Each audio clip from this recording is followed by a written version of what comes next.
started? We'll get started on waiver wire. Yeah, let's jump into. Backup producer Pete once again, like gaslighting me and starting the show this way. Like I'll take some blame for that. Yeah. All right, waiver wired. We start with the wide receivers. There are no buys Overcoming this week. adversity. No one believed in me. You are a true underdog on this show. It's a true underdog story. Yeah, you represent the little people. Yes. I do. I really do. Let Leicester City bury over here. Unbelievable. That's right. What a story. All right, waiver wired wide receivers. Once again, no buys this week. Jauan Jennings. Is there anything in our league more annoying than losing to me? And losing to me like on a I play you this week, and I think I'm just going to opt out of communications for a couple days. I wouldn't know because I beat you. Yeah, that's fair. But I would imagine it's fair. It's a good call. That's well done. That's well played. Fair enough. Fair enough. Anyway. Wide receivers. Here we go. Jauan Jennings against the Cowboys. He's 70% available. Obviously, Jauan Jennings has been banged up, but the real story here is the injury situation in San Francisco.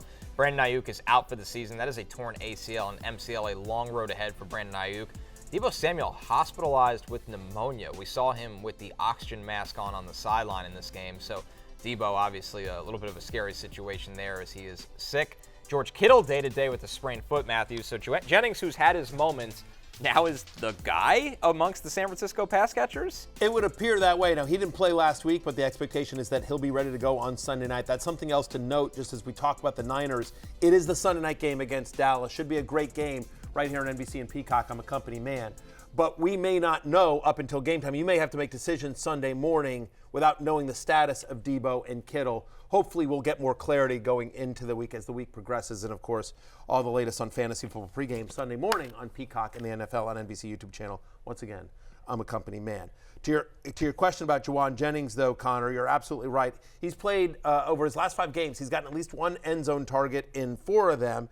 He's 4th among qualified wide receivers in yards per target this season. Like, when he's gotten out there, he's gotten an opportunity. Right? The one game where he played over 60% of the snaps, he had 46.5 fantasy points. Like, he had that monster game. I'm not predicting that every week. But the fact of the matter is that we've talked about this quite a bit. We talked about this before his big blow-up game. He should have been if the Niners win the Super Bowl, he'd have had a very good case to be the MVP in the Super Bowl. When Jauan Jennings has gotten an opportunity in his career, he has produced, and clearly with the season-ending injury to Brandon Ayuk, Jauan Jennings is going to get a big opportunity here in this 49ers offense that needs to get going. And it does feel like Brock Purdy is playing very well. It's sort of been overshadowed by, some of the bad losses of the 49ers, all the injuries, but Purdy's playing at a really high level so far, and Jauan Jennings stands to benefit here with the unfortunate injury to Ayuk. They need more from Purdy right now, too, going forward. Well, he was playing very well up until last week. Last week was kind of the reckoning. Right. But yes. Spags' defense seems to always give Shanahan and Purdy problems, but it gives everyone problems. Right. I mean, they've been giving up more than 2 touchdown passes all year. And they ran out of players in that game. Yeah. But you're right. It was tough. It was a really tough game for him. Tough situation. He was Lamar Jackson's going to win the MVP, and he didn't do much against Spags' defense in the opening game. It's true. I'm just So and we'll talk about that. But with Jauan Jennings, there was one game where he got to be the guy, and he went 11 for 175 with 3 touchdowns. Now, you're not going to get the Rams secondary every week, but still, Jauan Jennings, every week he's a locked and loaded wide receiver 2. Here's their upcoming schedule. The Cowboys, which I don't think that defense scares you anymore. Then they have a bye, try to get set, try to figure everything out.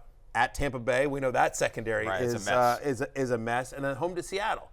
And you can throw on Seattle, which they already previously have. So I think, to me, he's if people dropped Jauan Jennings last week because Ayuk was back and Jennings was out, which I could see with bye weeks and all the other injuries that happened. Jennings out there in over 70% of Yahoo leagues. To me, I think he's the number 1 wide receiver pickup if you're using anything. I also want to talk about real quickly. So we saw Ricky Pearsall come back. Obviously, horrific situation in the offseason with the shooting incident. I don't even know if incident's the right word, but robbery. Yeah, robbery. It was awful. But Ricky Pearsall, awesome to see him back out there. 86% route participation in his first game back, and Jacob Cowing had 2 red zone targets last week. He only ran 8 routes, but he earned a target on 3 of them.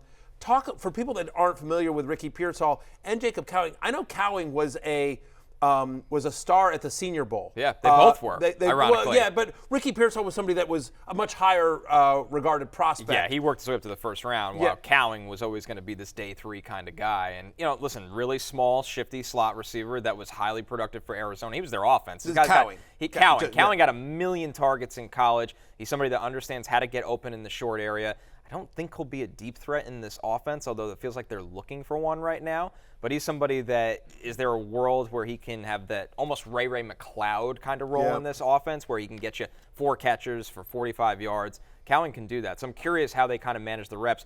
I would want whoever they're going to actually use in the slot in this offense when everybody's back. Now, that to me is the only way Cowing gets on the field, but Jennings and Pearsall can also handle that role. So Cowing just might be true reserve depth right now. The other thing, too, is that after this Cowboys game, they have their bye. And so presumably, well, you would hope that after that, you're going to have Debo back and you're going to have Kittle back if he's not back for this week already. And at that point, you would think that certainly the top 3 guys are Debo, Kittle, and Jennings. But there is still opportunity for other guys to break in, such as Cowling and Pearsall. Another important note from San Francisco right now, Kyle Shanahan was asked about Christian McCaffrey, and he said, I'd be surprised to get him back this week. He'll have a much better chance there right after the bye week. They're not going to push McCaffrey before the bye, I don't think. It didn't sound like it with Shanahan. I'll just say this. Although he also didn't tell anyone that McCaffrey was going to be out the first 2 months of the season, so who the hell knows? Thank you. Exactly. And also didn't say anything about Debo, who, played 3 snaps, oh, no, Debo's going to be fine.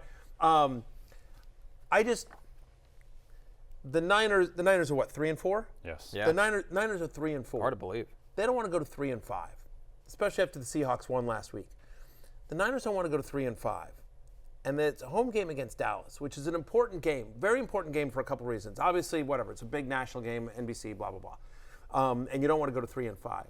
But it's also, if you look at sort of the way the season's playing out, right now, if the playoffs started today, San Francisco and Dallas are both out of the playoffs. 2 teams that obviously expected to be in there at the beginning of the season.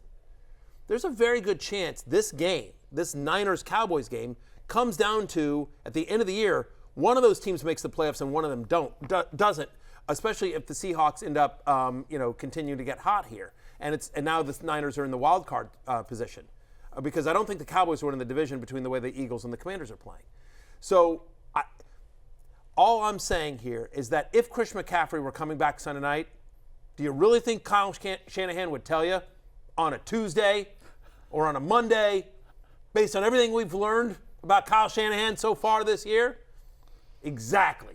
I don't know that he's coming back or not, but if ever there was a week that, hey, you kind of need him out there and you don't want Dallas to be aware that he's going to be out there, this might be the week.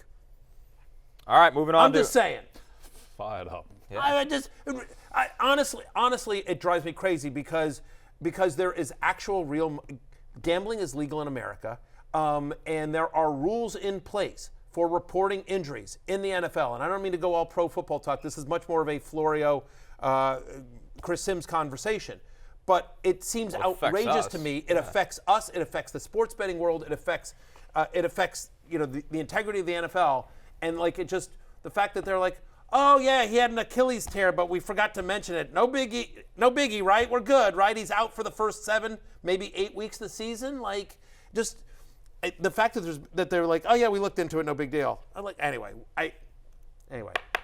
let's move on. I'm fired up. I'm fired up because the preseason reporting on that, and there were definitely some people that carried the water for the Niners there that was questionable, shaky. Okay.